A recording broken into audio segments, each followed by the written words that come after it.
Welcome to Same Spit, Different Face TV. Well, my opinions is facts, and if you don't like my opinions, you can start your own podcast. And it's free. So don't forget to spit on the like button, the subscribe button, and the notification. If you clicked on this video to hear about ASAP Rocky charge, I need you to hit the like button. If you're new to the channel, hit the subscribe button. Now, ASAP Rocky, I'm not going to lie to y'all, he a brave man. ASAP Rocky has turned down a plea deal at the start of his firearm assault trial in Los Angeles. He says, I respectfully decline, thank you. Prosecutors offered 3 years probation, a 7-year suspended prison sentence, and 180 days in county jail if he pleaded to count. Now, I think that's a pretty great situation, especially if it's on camera that he pulled out the gun and he shot the gun. Now, this is where we're going to really see what the justice system is about.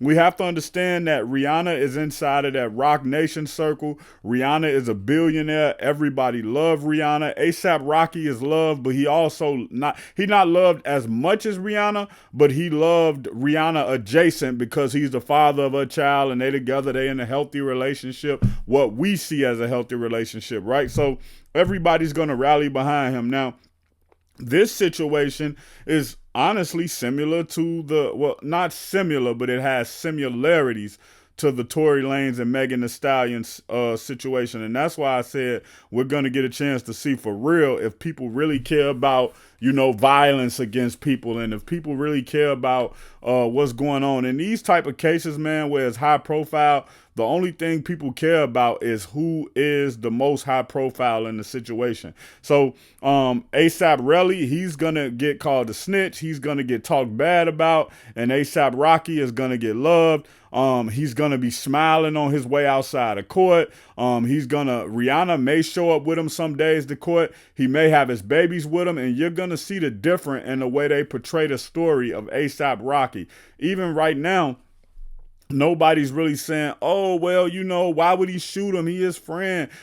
He had a gun on him. He should be in jail. Nobody's saying that. Now, I do understand the difference is a man and a man and a woman and a man, but that's really where the difference started. If you take the gender out of it, it should be the same energy. Now, I'm not saying ASAP Rocky is wrong. I'm saying that they said that they have an alleged tape of him allegedly pulling out the gun. They say they have an alleged tape of the gun actually going off. So in my opinion, if you have a tape of this, how do you feel like they're going to find you not guilty unless they come to the court and they make it as a self-defense thing? But also, if he had a gun at all, it's illegal to have guns in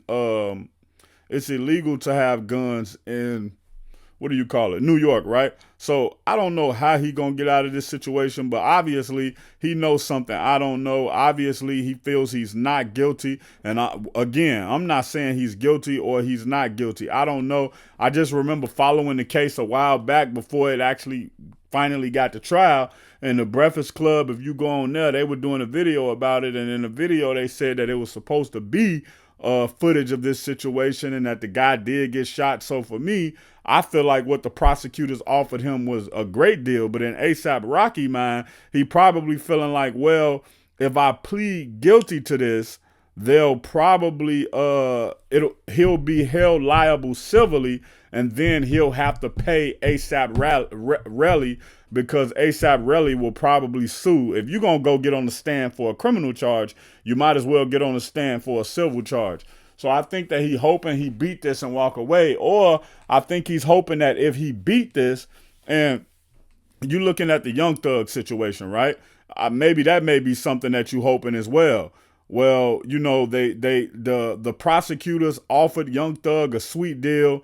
The judge saw what the deal was. So the judge basically said, okay, I'm going to basically offer you the same deal that they offered you. And maybe he's hoping on that the judge looks at that and say, well, why would you guys be trying to give him 10 years, 5 years, 24 years if you were willing to give him this plea deal at first? And I've been an advocate of this, man. I've been saying this a long time, man, that, I feel like that's coercion, right? Coercion, however you say the word, when a prosecutor come to you and say, hey, you facing 50 years, but we'll give you 25 years now.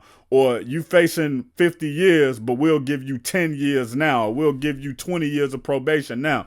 And the reason I feel like that's coercion is because if I'm such a danger to the street, meaning the person who's ever on trial, why would you even try to make a deal with this like me? Well, they offer you as they put as many charges on you as they can because they know that most times you're not able to fight these charges down. And by you not being able to fight these charges down, by the time you get to trial, you're going to be facing 50 or 100 years. So what they end up doing is saying, all right, you better take this plea, or when we go to trial, we're going to ask for the most we can give you. And I think that's very unfair.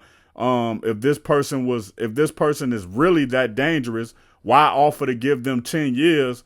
Why not start the plea off at maybe 50% of what they're going to get, or 75% of what they're going to get, because they don't want to go to trial and they trying to save the state money. And basically they just trying to get the conviction. But anyway, I don't know what's going to happen with this ASAP Rocky case. If you want me to keep you up to date with everything that's going on with ASAP Rocky, hit the subscribe button. If you want more hip hop and celebrity updates, hit the subscribe button. Check out my original Chicago hood movie in the end screen, No Time to Play Fair.